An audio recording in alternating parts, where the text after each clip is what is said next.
పెద్దలు శ్రీ కేసీఆర్ గారు వారు దురదృష్టవశాత్తు వారికి కొంత గాయమయ్యి హాస్పిటల్లో ఉన్నప్పటికీ ఎప్పుడైతే ఈ ప్రతిపాదన శ్రీధర్ బాబు గారి ద్వారా మరి వారికి వచ్చిందో వెంటనే ఒక క్షణం కూడా సంకోచించకుండా రెండో ఆలోచన లేకుండా తప్పకుండా సహకరించవలసిందే అని చెప్పి ఏకగ్రీవంగా ఎన్నిక కావడానికి వారు మాకు ఆదేశాలు ఇవ్వడం జరిగింది. దానికి అనుగుణంగానే నిన్న మీ నామినేషన్లో కూడా మేమందరం కూడా పాల్గొనడం జరిగింది.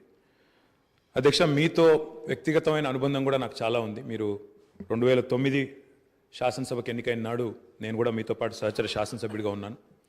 ఆనాడు తెలంగాణ ఉద్యమంలో కూడా మీరు మీ వంతు పాత్ర పోషించినారు. 2012 నుంచి 14 దాకా మీరు మంత్రిగా, ముఖ్యంగా మా శాఖకు మంత్రిగా, హ్యాండ్లూమ్స్ అండ్ టెక్స్టైల్స్ డిపార్ట్మెంట్కి మంత్రిగా మీరు పనిచేసిన క్రమంలో ఆనాడు ఒక సందర్భంలో నేను మీ దగ్గరకు వచ్చి మీరు రండి, సిరిసిల్లకి మీరు రావాలి, ఎందుకంటే రాష్ట్రం మొత్తంలోనే టెక్స్టైల్ అంటే సిరిసిల్ల కాబట్టి మీరు తప్పకుండా రావాలి అంటే మీరు కొంత సంకోచం వ్యక్తం చేసినారు మొదలు. మరి ఇప్పుడు ఉద్యమం ఉధృతంగా ఉంది, నేను మంత్రిగా ఉన్నాను, ఈ సమయంలో వస్తే ఏమైనా ఇబ్బంది ఉంటుందా అంటే లేదు, మనం కలిసే పోదామని చెప్పి ఆ రోజు మీరు రావడమే కాకుండా ఆనాడు మరి బ్రహ్మాండంగా మీరు వచ్చి అక్కడ కార్మికుల సమస్యలు విని తర్వాత చాలా సమస్యల పరిష్కారానికి మీ స్థాయిలో మీరు కృషి చేసినందుకు కూడా మీకు మనస్ఫూర్తిగా ఈరోజు మళ్ళొకసారి అభినందనలు, ధన్యవాదాలు కూడా తెలియజేస్తూ మరి ఒక ఉన్నతమైన సాంప్రదాయానికి ఈరోజు మరి తెరదీస్తూ ఇతర పెద్దలు గౌరవనీయులు తెలంగాణ రాష్ట్రం ఏర్పడ్డ తర్వాత పెద్దలు శ్రీకొండ మధుసూనాచారి గారు, తర్వాత శ్రీ పోచారం శ్రీనివాసరెడ్డి గారు, తదనంతరం మీరు, మరి వారు ఇద్దరు కూడా నెలకొల్పిన సాంప్రదాయాలు, కాపాడిన విలువలు, వాటన్నిటిని మీరు కూడా పరిరక్షిస్తారని మనస్ఫూర్తిగా ఆకాంక్షిస్తూ మీ ఉన్నతికి మనస్ఫూర్తిగా అభినందనలు తెలియజేస్తూ మరి ఇప్పుడే పెద్దలు ముఖ్యమంత్రి గారు, ఉప ముఖ్యమంత్రి గారు, మంత్రివర్యులు కూడా చెప్పినట్టు మరి ఈ సభ అందరి సభ, ఈ సభలో ఉండే ప్రతి సభ్యుడి యొక్క గౌరవాన్ని, ప్రతి సభ్యుడి యొక్క హక్కులను, ముఖ్యంగా ప్రజల తరపున మాట్లాడే ప్రతి నాయకుడి యొక్క, ప్రతి గౌరవ సభ్యుడి యొక్క మరి గొంతును వినిపించే విధంగా ఆ బాధ్యత మీరు తప్పకుండా సమర్థవంతంగా నిర్వహిస్తారని మనస్ఫూర్తిగా ఆశిస్తూ మరి ఒక సామాన్య ఎంపీటీసీ పదవి నుంచి ఈరోజు శాసనసభ స్పీకర్గా ఎదిగిన మీ జీవితం ఏదైతే ఉందో, రాజకీయ ప్రస్థానం ఏదైతే ఉందో, ఇది చాలామందికి తప్పకుండా స్ఫూర్తిదాయకంగా ఉంటుందని చెప్పి మనసారా ఆకాంక్షిస్తూ మీ బాధ్యతలో మీరు 100% విజయవంతం సాధించాలని మా పార్టీ తరఫున కూడా కోరుకుంటూ మళ్ళొకసారి మీకు అభినందనలు అధ్యక్ష. Thank you.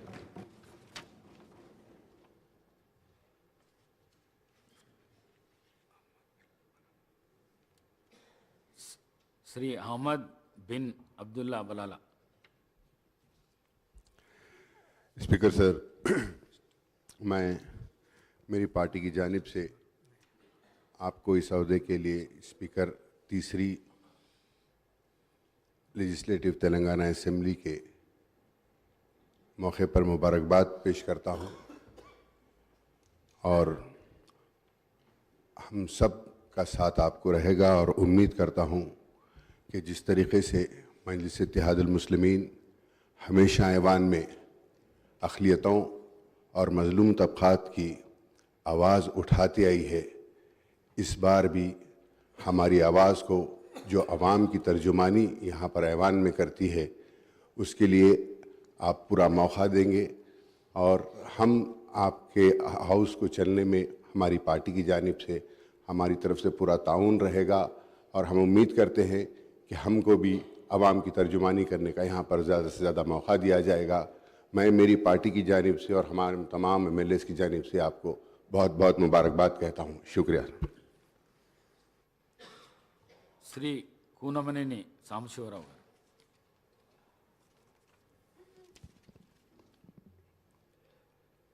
శ్రీ ప్రసాదరావు గారికి ఈనాడు 3వ శాసనసభ స్పీకర్గా బాధ్యతలు చేపట్టిన మీకు నా తరపున, మా భారత కమ్యూనిస్ట్ పార్టీ తరపున హృదయపూర్వక శుభాకాంక్షలు.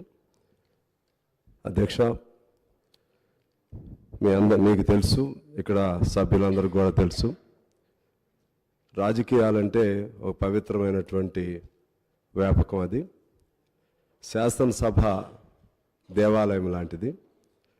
బయట ఎన్నున్నా దేవాలయంలో ప్రవేశించేటప్పుడు చెప్పులు బయట వదిలి ఎలా లోపలికి వెళ్తామో, శాసనసభలోకి ప్రవేశించేటప్పుడు విడివిడి ఆలోచనలు, వేరువేరు ఆలోచనలు ఉన్న వాటన్నిటినీ బయట వదిలేసి ప్రజలకు సంబంధించి ప్రజాస్వామ్య పరిపుష్టి కొరకు అందరం లోపలికి రావాలి. ఆ క్రమంలోనే మనకు తెలుసు, ఇప్పుడు మీరు రాజ్యాంగబద్ధంగా స్పీకర్గా ఎంపికయ్యారు. రాజ్యాంగం అందులో స్పష్టంగా రాయబడింది. ప్రజలు తమకు తాము రాసుకుని అంబేద్కర్ గారి అధ్యక్షతన అయినప్పుడు కూడా అందులో పొందుపరిచినటువంటి అంశం తమకు తాము రాజ్యాంగాన్ని రచించుకుని తమకు తాము అర్పణ చేసుకున్నాం అనే అంశాన్ని అందులో ప్రస్తావన చేయబడింది. అలాగే ప్రజాస్వామ్యానికి అబ్రహాం లింకన్ గారు by the people, for the people, of the people అంటే మొత్తంగా చూస్తే ప్రజలు కేంద్ర బిందువుగా ఉంటారు. ఆ ప్రజల సమస్యలను ప్రతిబింబించే విధంగా శాసనసభ పనిచేయాల్సిన అవసరం ఉంటుంది. ఆ క్రమంలో మీకు ముందు అనేక మంది ఈ ఆంధ్రప్రదేశ్ శాసనసభ, ఆంధ్రప్రదేశ్ రాష్ట్రం, ఉమ్మడి రాష్ట్రం ఏర్పాటైన దగ్గర నుంచి చాలా గొప్ప గొప్ప వారు శాసనసభ స్పీకర్లుగా పనిచేశారు. ఐదేవర కాళేశ్వరరావు గారి దగ్గర నుంచి ఇప్పుడు శ్రీపాదరావు గారు కానీ, లేకుంటే ఈ మధ్య కాలంలో మన సురేష్ రెడ్డి గారు కానీ, మనోహర్ గారు కానీ, ఇంకా అనేక మంది, చాలామంది వారి వారి విలువలతో కూడినటువంటి అధ్యక్ష శాసనసభ అధ్యక్షులుగా వారి వారి విలువల్ని ఇక్కడ పోగు చేసి తద్వారా ఈ శాసనసభ నిర్వహణకు ఒక అందం, రూపం కల్పించారు. వారిని మీరు అధ్యయనం చేయాలని, వారి అడుగుజాడల్లో నడిచి శాసనసభకు మరింత వన్నీ తీసుకురావాలని కోరుకుంటున్నాను. అలాగే మాలాంటి పార్టీలు, చిన్న పార్టీలు, బయట మాకు లక్షలాది మంది అభిమానులు ఉన్నా శాసనసభలోకి వచ్చేసరికి ఇది ఒక ఘట్టం. ఒక్కళ్ళమే కమ్యూనిస్ట్ పార్టీగా రావటం అనేది ఒక విచారకరమైన ఘట్టమే మాకైతే. అయినా సరే మీరు ఇక్కడ మీ సాంకేతికతను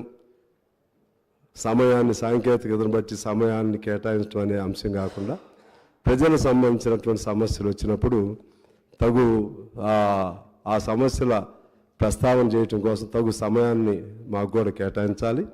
అలాగే ఇరు వర్గాలు కూడా, అటు అధికార పక్షం ఇటు ప్రతిపక్షం ఇరువురు కూడా, సహజంగా మనం చాలా సభలు చూసాం, ఆవేశాలు, ఉద్రిక్తతలతో అన్పార్లమెంటరీ లాంగ్వేజ్ ఇటువంటివి కూడా వాడుకున్న సందర్భాలు కూడా చూసాం. మీరు ప్రశాంతంగా కనపడుతున్నారు. మీరు 2009లో శాసనసభ్యులుగా ఉన్నప్పుడు నేను కూడా ఉన్నాను. మీరు సహజంగానే శాంతమూర్తిగా, ఓపికవంతులు.